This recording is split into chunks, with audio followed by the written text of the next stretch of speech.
लेकिन नीतीश कुमार परिवारवाद के कट्टर विरोधी रहे हैं, इसलिए निशांत की एंट्री सीधे तौर पर नहीं कराई गई। इसके बजाय बहुत सुनियोजित तरीके से यह माहौल बनाया गया कि यह पार्टी और कार्यकर्ताओं की मांग है। बिहार की राजनीति में तीसरा ध्रुव टूट जाएगा और इसका सीधा फायदा प्रशांत किशोर जैसे नए खिलाड़ी को मिल सकता है। यानी 3 दशकों में नीतीश कुमार ने बहुत सोच समझ कर ऐसा राजनीतिक ढांचा तैयार किया जिसमें उनको बराबर खड़ा होने वाला कोई नेता विकसित ही ना हो सके।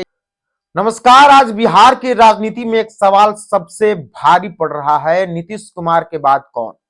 बिहार की राजनीति में यह सवाल अब सिर्फ चर्चा नहीं, पावर ट्रांजिशन का सबसे बड़ा मुद्दा बन चुका है। और इसी सवाल के बीच एक नाम तेजी से उभर रहा है, निशांत कुमार। 28 दिसंबर को पटना के गर्दनी बाग में जदयू कार्यकर्ताओं की भूख हड़ताल, लगातार पोस्टर, बयान और अपील, सबका एक ही संदेश है कि राजनीति में आ जाना चाहिए। आज की इस रिपोर्ट में हम आपको बताएंगे कि कैसे धीरे धीरे माहौल बनाया गया, क्यों निशांत अब जदयू की जरूरत बन चुके हैं, नीतीश कुमार की राजनीतिक रणनीति क्या कहती है और क्यों बीजेपी भी इस एंट्री पर पूरी तरह कंफर्टेबल है। यह सवाल अब राजनीतिक गलियारों की चर्चा भर नहीं रह गया है, बल्कि यह जदयू के अस्तित्व और भविष्य की सबसे बड़ा चुनौती बन चुका है। और इसी सवाल के बीच जिस नाम की चर्चा है वह नाम है निशांत कुमार। 28 दिसंबर को पटना के गर्दनी बाग में जदयू कार्यकर्ताओं ने भूख हड़ताल की। मांग सिर्फ एक है कि निशांत को राजनीति में लाया जाए। यह कोई अचानक उठी आवाज नहीं थी, बल्कि महीनों से तैयार किया जा रहा है वो माहौल था जिसका नतीजा अब सामने आने लगा है। दरअसल नीतीश कुमार 74 वर्ष के हो चुके हैं और उनकी सेहत को लेकर तरह तरह की चर्चाएं होती रहती है। पार्टी के भीतर भी यह चिंता गहराती जा रही है कि जब नीतीश नहीं रहेंगे तब जदयू का नेतृत्व कौन संभालेगा। यह वही खाली जगह है जिसने नीतीश कुमार को धीरे धीरे जदयू की आवश्यकता बना दिया है। अगर हम नीतीश कुमार की राजनीतिक शैली को देखें तो तस्वीर बहुत साफ हो जाती है। 2003 में जब जदयू बनी तब जॉर्ज फर्नांडिस पार्टी के राष्ट्रीय अध्यक्ष थे, लेकिन वास्तविक सत्ता नीतीश कुमार के पास थी। 2005 में मुख्यमंत्री बनने के बाद 2006 में उन्होंने जॉर्ज फर्नांडिस को हटाकर शरद यादव को पार्टी की कमान सौंपी।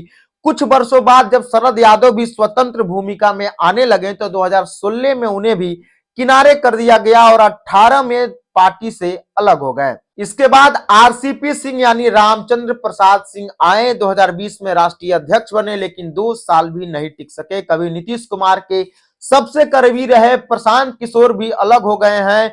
उपेंद्र कुशवाहा जैसे बड़े नेता जो कोर वोट बैंक का प्रतिनिधित्व करते थे वह भी पार्टी छोड़ गए हैं।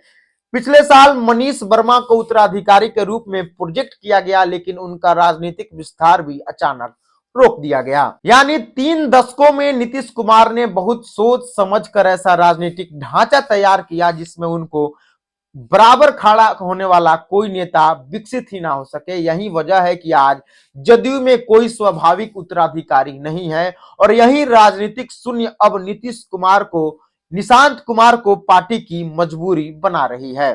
लेकिन नीतीश कुमार परिवारवाद के कट्टर विरोधी रहे हैं, इसलिए निशांत की एंट्री सीधे तौर पर नहीं कराई गई। इसके बजाय बहुत सुनियोजित तरीके से यह माहौल बनाया गया कि यह पार्टी और कार्यकर्ताओं की मांग है। पहले निशांत को वर्षों तक सार्वजनिक जीवन से दूर रखा गया, फिर अचानक 2025 की शुरुआत से वे मीडिया में नजर आने लगे। 17 जनवरी को बख्तियारपुर में उन्होंने कहा कि मेरे पिताजी ने बहुत अच्छा काम किया है, उन्हें फिर से जिताइए। कुछ दिनों बाद उन्होंने यह भी कहा कि अमित शाह को नीतीश कुमार को सीएम फेस घोषित कर देना चाहिए। निशांत ने ना तो राजनीति में आने की घोषणा की और ना ही इनकार किया। यह राजनीतिक भाषा में एक बहुत बड़ा संकेत होता है। पिछले 1 साल से वे मीडिया के सामने बेहद संतुलित और विवाद रहित छवि बना रहे हैं। पार्टी के भीतर माना जा रहा है कि यह सब नीतीश कुमार के सहमति के बिना संभव नहीं है।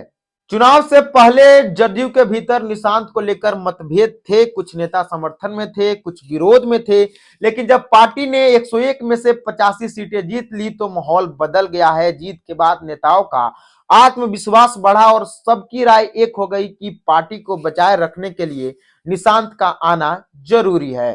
5 दिसंबर को पटना एयरपोर्ट पर जदयू नेता संजय झा ने बिना किसी सवाल के मीडिया के सामने खुद कहा कि पार्टी के कटकटाव समर्थक और शुभचिंतक सभी यही चाहते हैं कि निशांत कुमार सक्रिय भूमिका निभाएं।